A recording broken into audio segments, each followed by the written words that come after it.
വിവാഹം സ്വർഗത്തിൽ നടക്കുന്നു. പറയത്തക്ക മുന്നൊരുക്കങ്ങളൊന്നുമില്ലാതെ അതിലേക്ക് പോയ പലരും ഇപ്പോൾ കൈകാലിട്ടടിക്കുകയാണ്. ഒരുമിച്ചൊരു ജീവിതം ആരംഭിക്കാൻ തുടങ്ങുമ്പോൾ യോജിപ്പിനേക്കാളും വിയോജിപ്പുകൾ ആവും കൂടുതലുണ്ടാവുക. അവരുടെ ഇഷ്ടങ്ങളും അനിഷ്ടങ്ങളുമൊക്കെ ഒരുപോലെയാകുമെന്ന് വിചാരിച്ചാൽ തെറ്റി. വിവാഹം സ്വർഗത്തിൽ നടക്കുന്നു, ഒരു ക്ലീഷേ ഡയലോഗ്. ഇത് വിശ്വസിച്ച് പറയത്തക്ക മുന്നൊരുക്കങ്ങളൊന്നുമില്ലാതെ അതിലേക്ക് പോയ പലരും ഇപ്പോൾ കൈകാലിട്ടടിക്കുകയാണ്. കാരണം രണ്ട് വ്യത്യസ്ത ചുറ്റുപാടിൽ വളർന്നവർ ഒരുമിച്ചൊരു ജീവിതം ആരംഭിക്കാൻ തുടങ്ങുമ്പോൾ യോജിപ്പിനേക്കാളും വിയോജിപ്പുകൾ ആവും കൂടുതലുണ്ടാവുക. വേറെ മാതാപിതാക്കൾക്ക് ജനിച്ച മറ്റൊരു ചുറ്റുപാടിൽ വളർന്ന എന്നാൽ കല്യാണം എന്ന ഒരൊറ്റ ചടങ്ങ് കൊണ്ട് ഒന്നായ രണ്ടുപേർ അവരുടെ ഇഷ്ടങ്ങളും അനിഷ്ടങ്ങളുമൊക്കെ ഒരുപോലെയാകുമെന്ന് വിചാരിച്ചാൽ തെറ്റി.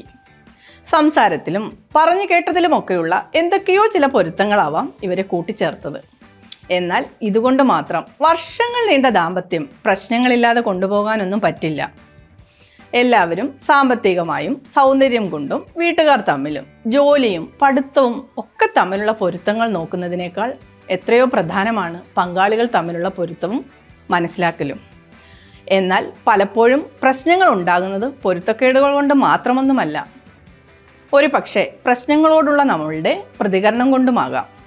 സ്വന്തം ഇമോഷൻസിനെ നിയന്ത്രിക്കാനുള്ള കഴിവ് നേടുന്നതിലൂടെ ജീവിതം മൊത്തത്തിൽ കൺട്രോൾ ചെയ്യാൻ നിങ്ങൾക്ക് സാധിക്കും. നിങ്ങളുടെ വൈകാരിക ബുദ്ധി കൂട്ടാനും നിങ്ങളുടെ ഇമോഷൻസിനെ നിങ്ങൾക്ക് തന്നെ കൈകാര്യം ചെയ്യാനുമായി ഞങ്ങൾക്ക് നിങ്ങളെ സഹായിക്കാൻ കഴിയും.